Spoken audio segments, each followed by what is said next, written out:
గురు బ్రహ్మ ప్రేక్షకులకు నమస్కారం అండి. మన గురు బ్రహ్మ ఛానల్లో ఆల్రెడీ కొన్ని నెలల క్రితమే మిథున రాశి వారికి శ్రీ క్రోధినామ సంవత్సరంలో ఏ సమయం నుండి ఏ సమయం వరకు అనుకూలంగా ఉంటుంది, ఏ సమయం నుండి ఏ సమయం వరకు అనుకూలంగా ఉండదు అన్న అంశం పైన చాలా క్లియర్గా వివరించానండి. ప్రతి రంగంలో ఉన్నవారికి, ఉద్యోగం చేస్తున్నా, వ్యాపారం చేస్తున్నా, చదువుకుంటున్నా, ప్రతి రంగం వారికి ఎలా ఉండబోతుందో క్లియర్గా వివరించానండి. అయితే మన ఛానల్లో కొంతమంది ప్రేక్షకులు సపరేట్గా ఉగాది ఫలితాలు చేయమంటున్నారండి. అందుకే ఈ వీడియో చేస్తున్నాను. ఆల్రెడీ నేను ఒక సపరేట్ వీడియో చేశాను కాబట్టి ఈ వీడియోలో కేవలం ముఖ్యమైన అంశాలను మాత్రమే వివరిస్తానండి. శ్రీ దుర్గాదేవి జ్యోతిష్యాలయం. మీరు ఇప్పుడు వరకు ఎక్కడెక్కడో జ్యోతిష్యం చెప్పించుకుని నిరాశ చెంది ఉన్నారా? అయితే ఒక్కసారి ఈ గురువు గారికి ఫోన్ కాల్ చేసి చూడండి. ప్రేమ, పెళ్ళి, ఉద్యోగం, రాజకీయం, విదేశీ ప్రయాణం, ధనం నిలకడగా లేకపోవటం, భార్యాభర్తల మధ్య గొడవలు, ఆస్తి తగాదాలు, అప్పుల బాధలు, స్త్రీ పురుషుల ఎలాంటి గుప్త సమస్యలకైనా, ఎటువంటి సమస్యలకైనా ఒక్క రోజులోనే పరిష్కారం చూపుతారు.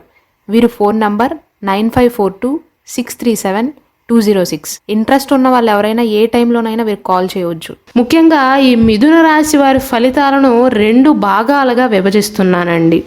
ఎందుకంటే గురువు యొక్క స్థాన మార్పు తర్వాత మిథున రాశి వారి జాతకంలో కొన్ని మార్పులు చేర్పులు జరగబోతున్నాయి. కాబట్టి ఉగాది నుండి మే 1వ తారీఖు వరకు గురువు యొక్క గోచారం అనుకూలంగా ఉంటుందండి మీకు. కాబట్టి మే 1 వరకు కూడా మిథున రాశి వారికి ఆదాయం పెరుగుతుంది. ఒకవేళ ఆదాయం ఇప్పుడు పెరగకపోయినా భవిష్యత్తులో పెరిగేలాగా పరిణామాలు చోటు చేసుకుంటాయి. అంతేకాకుండా గతంలో పెట్టిన పెట్టుబడుల నుండి కూడా ఆదాయం లభిస్తుంది. కాబట్టి మిథున రాశి వారి ఆర్థిక పరిస్థితి అనేది క్రమక్రమంగా పెరుగుతుంది. గురువు యొక్క దృష్టి అనేది 5వ ఇంటిపైన, 3వ ఇంటిపైన, 7వ ఇంటిపైన ఉండటం వల్ల వ్యాపార కారణంగా, మధ్యవర్తిత్వం కారణంగా, షేర్ మార్కెట్ల కారణంగా ధనాదాయం పెరుగుతుంది. ఇంటిని కొనుగోలు చేయటం కానీ, వాహనాన్ని కొనుగోలు చేయటం కానీ, స్థిరాస్తిని కొనుగోలు చేయాలి అని ఎవరైతే అనుకుంటున్నారో మే 1వ తారీఖు లోపే మీరు వాటిని కొనుగోలు చేస్తే ఇంకా మంచి ఫలితాలను చూస్తారు. అంటే మే 1వ తారీఖు లోపు స్థిరాస్తి యోగం కనపడుతుంది అని చెప్పవచ్చు. మే 1వ తారీఖు తర్వాత స్థిరాస్తిని కొనుగోలు చేయరు నేను అనట్లేదండి. 1వ తారీఖు లోపు మీకు మంచి పరిస్థితులు ఉండబోతున్నాయి. మానసికంగా కాస్త ఇబ్బంది పడినప్పటికీ కూడా ఆర్థికంగా కాస్త మెరుగుదలే ఉంటుంది. అలాగే వ్యాపారంలో కానీ ఇతర అంశాలపైన కానీ పెట్టుబడులు పెట్టాలి అనుకునే వారికి కూడా మే 1వ తారీఖు లోపు అనుకూలతలు సూచిస్తున్నాయి. మే 1వ తారీఖు తర్వాత గురువు యొక్క గోచారం అనేది 12వ ఇంట్లో ఉంటుంది. కాబట్టి కొద్దిగా ఆదాయం తగ్గే అవకాశాలు ఉంటాయండి. కుటుంబ అవసరాల కోసం కానీ, కుటుంబంలో శుభకార్యాలను జరపటం కోసం కానీ ఎక్కువగా డబ్బు ఖర్చు చేస్తారు. కానీ మిథున రాశి వారు ఇక్కడ అర్థం చేసుకోవాల్సింది ఏంటంటే, అమ్మో ఎక్కువగా డబ్బు ఖర్చు అయిపోతుందంట, మే 1వ తారీఖు తర్వాత నాకు అనుకూలంగా ఉండదేమో అని అనుకోవద్దండి. ఎందుకు అలా చెప్తున్నానంటే, మే 1వ తారీఖు తర్వాత కేవలం మీరు చేయవలసిన రెస్పాన్సిబిలిటీస్ని పూర్తి చేసుకుంటారు. అంటే ఉదాహరణకు శుభకార్యాలు జరపాలనుకోండి, అది ఎప్పటికైనా జరపాల్సిందే. ఇంట్లో ఉన్నవారికి పెళ్ళి ఎప్పటికైనా చేయాల్సిందే. అది మే 1వ తారీఖు తర్వాత జరగబోతుంది. దానివల్ల ఖర్చులు ఎక్కువ అవబోతున్నాయి. అంటే నేను చెప్పదలుచుకున్నది ఏంటంటే, మే 1వ తారీఖు తర్వాత మిథున రాశి వారు పెట్టే ప్రతి రూపాయి కూడా ఎక్కువ శాతం ఉపయోగపడే వాటిపైనే ఖర్చు చేస్తారండి. అంతే తప్ప పనికిరాని విషయాలపైన మాత్రం డబ్బు ఖర్చు చేయరు. చేసే అవకాశాలు చాలా తక్కువ. మీరు అనుకున్న దానికంటే ఎక్కువ డబ్బే ఖర్చు అవుతుంది, కానీ మీ రెస్పాన్సిబిలిటీస్ని పూర్తి చేసుకుంటారండి. ఇంట్లో శుభకార్యాలు జరగటం కానీ, పెళ్ళిళ్ళు జరగటం కానీ, ఇతర శుభకార్యాలు జరగటం కానీ, విదేశీ ప్రయాణం చేయటం కానీ, ఇలాంటి వాటిపైన అంటే ఉపయోగపడే వాటిపైనే మే 1 తర్వాత నుండి ఎక్కువగా డబ్బుని ఖర్చు చేస్తారు. అయితే మీరు అనుకున్న దానికంటే కూడా రూపాయి అనుకుంటే 2 రూపాయలు ఖర్చు అవుతాయండి. కానీ దానివల్ల మాత్రం మీరు టెన్షన్ పడవలసిన అవసరమే లేదు. ఎందుకంటే వృధా ఖర్చులు మాత్రం అవ్వవండి. మే 1వ తారీఖు వరకు గురువు యొక్క గోచారం అనేది 11వ ఇంట్లో ఉంటుంది కాబట్టి కుటుంబంలో ప్రశాంతమైన వాతావరణం ఉంటుంది. ఉగాది నుండి కుటుంబ సభ్యుల మధ్య ప్రేమాభిమానాలు పెరుగుతాయి. అంతేకాకుండా గతంలో ఉన్న సమస్యలు కూడా సమసిపోతాయండి. అలాగే గురువు యొక్క దృష్టి అనేది 5వ ఇంటిపైన, 7వ ఇంటిపైన, 3వ ఇంటిపైన ఉండటం వల్ల సంతాన ప్రాప్తి జరుగుతుందండి. అంటే సంతానలేమి దంపతులకు శుభవార్తలు వినే అవకాశాలు ఉన్నాయి. చాలా కాలంగా వివాహం కోసం ఎవరైతే ఎదురు చూస్తున్నారో వారికి కూడా శ్రీ క్రోధినామ సంవత్సరంలో బ్రహ్మాండంగా వివాహ బలం సూచిస్తుందండి. వివాహం జరిగే అవకాశాలు ఉన్నాయి. అయితే ఏ డేట్ నుండి ఏ డేట్ వరకు మీకు వివాహానికి సంబంధించి అనుకూలంగా ఉంటుందో నేను స్పెషల్ వీడియోలో చెప్పానండి ఆల్రెడీ. కావాలంటే ఆ వీడియో చూడండి. అలాగే మిథున రాశిలో జన్మించి విదేశీయానం కోసం ఎవరైతే ప్రయత్నాలు చేస్తున్నారో వారికి ఈ సంవత్సరంలో కోరిక తీరుతుందండి. గురువు యొక్క దృష్టి అనేది 3వ ఇంటిపైన ఉండటం వల్ల తోబుట్టువుల నుండి, బంధువుల నుండి కూడా సహాయ సహకారాలు అందుతాయి. వారితో సంబంధాలు మెరుగుపడే అవకాశాలు ఉన్నాయి. ముఖ్యంగా మీ ఇంట్లో జరగబోయే వివాహాది శుభ కార్యక్రమాలలో వారి యొక్క తోడ్పాటు అనేది ఉంటుంది. ఈ సంవత్సరం అంతా కూడా శని భగవానుడు ఒకే పొజిషన్లో ఉంటాడండి. అంటే 9వ ఇంట్లో ఉంటాడు. మే 1వ తారీఖు తర్వాత మీ ఇంట్లో పెద్దవారు ఎవరైతే ఉన్నారో, అంటే వయసు పైబడిన వారు ఎవరైతే ఉన్నారో వారికి ఆరోగ్య సమస్యలు వచ్చే అవకాశాలు ఉన్నాయండి. అలాగే మీ కుటుంబ సభ్యులతో చిన్న చిన్న గొడవలు జరిగే అవకాశాలు ఉన్నాయి. ముఖ్యంగా కుటుంబ సభ్యుల మధ్య అవగాహన లోపించటం కానీ, లేదా మీ కుటుంబ సభ్యులలో కొంతమందికి అహంభావం పెరగటం, దానివల్లే మిమ్మల్ని చులకన చేసి చూడటం, మనస్పర్ధలు ఏర్పడటం జరుగుతుందండి.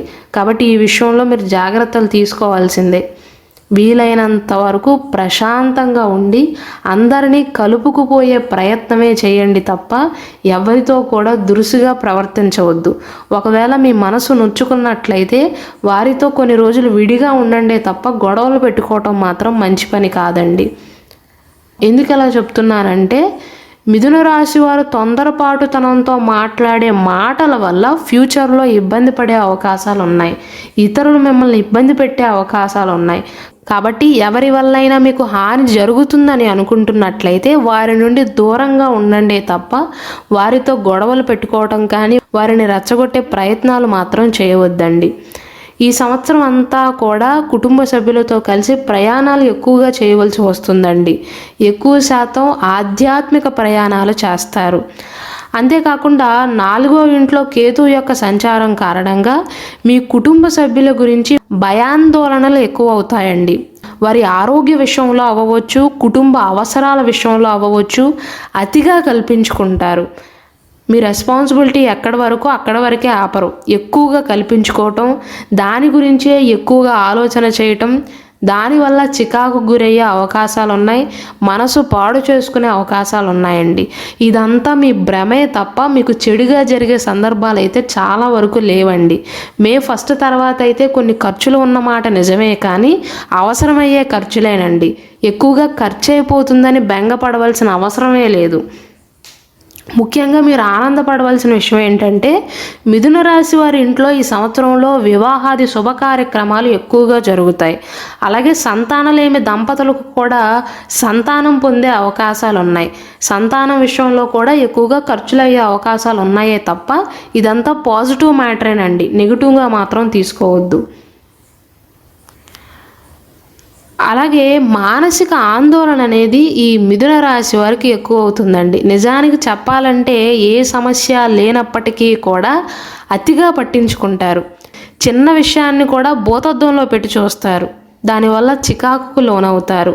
కాబట్టి శ్రీ క్రోధినామ సంవత్సరంలో ముఖ్యంగా మే 1వ తారీఖు తర్వాత నుండి ఇతరుల గురించి కానీ, లేదా మీ గురించి కానీ అతిగా ఆలోచన చేయకుండా వీలైనంత వరకు మిమ్మల్ని మీరు ఏదో ఒక పనిలో నిమగ్నమై ఉండటానికి ప్రయత్నించండి.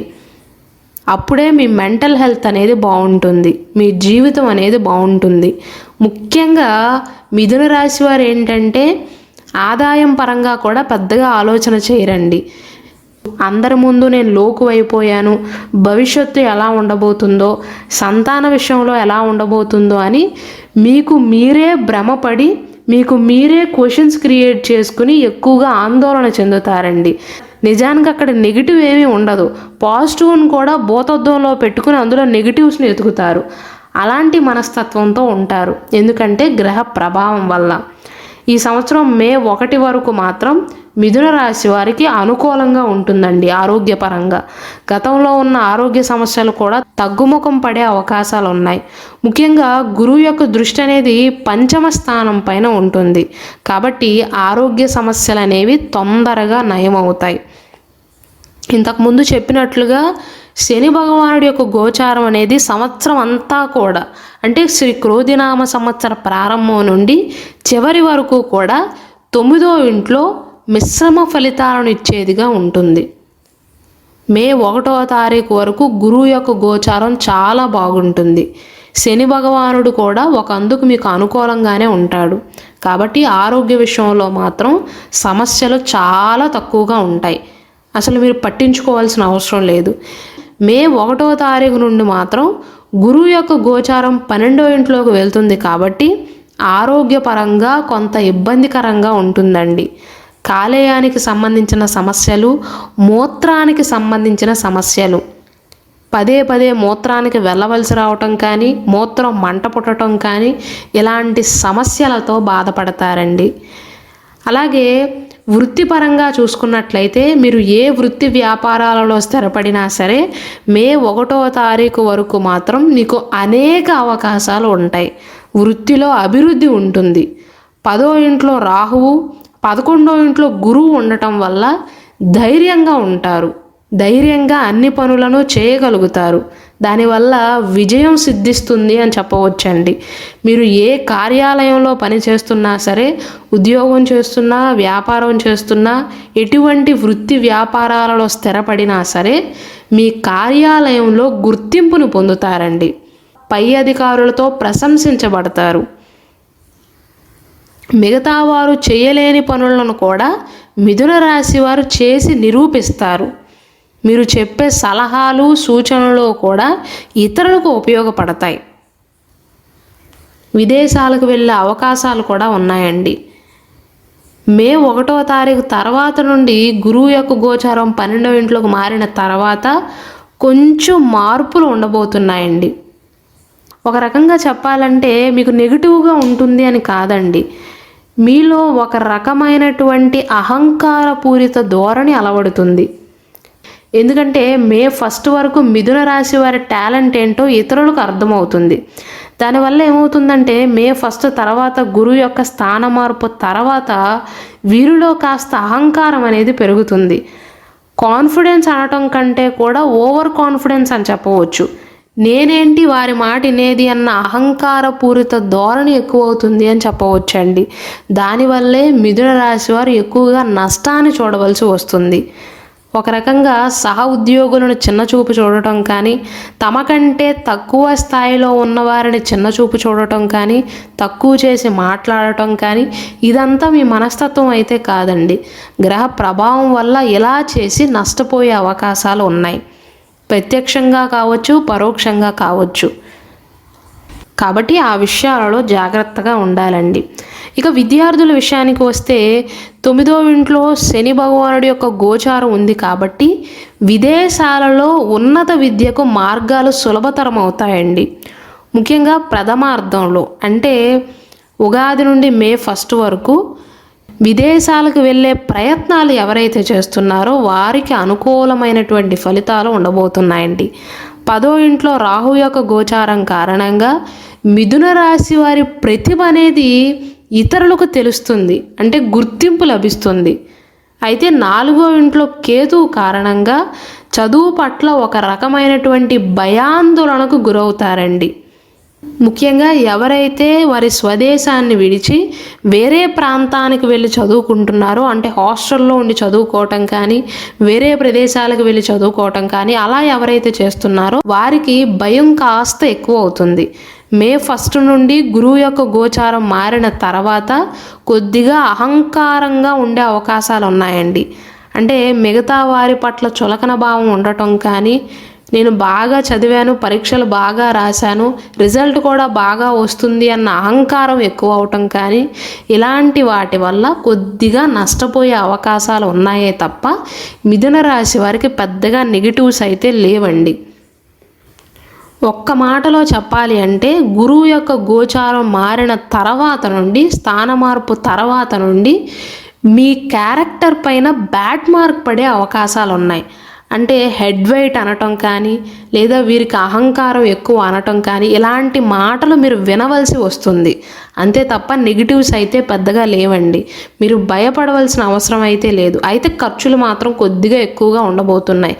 గతం కంటే తక్కువే, పోయిన సంవత్సరం కంటే తక్కువే, శ్రీ శోభకృత్ నామ సంవత్సరం కంటే తక్కువే. కానీ మే 1 ముందుతో కంపేర్ చేసుకున్నట్లయితే మే 1 తర్వాత మాత్రం కొద్దిగా ఖర్చులు ఎక్కువగా ఉండే అవకాశాలు ఉన్నాయి.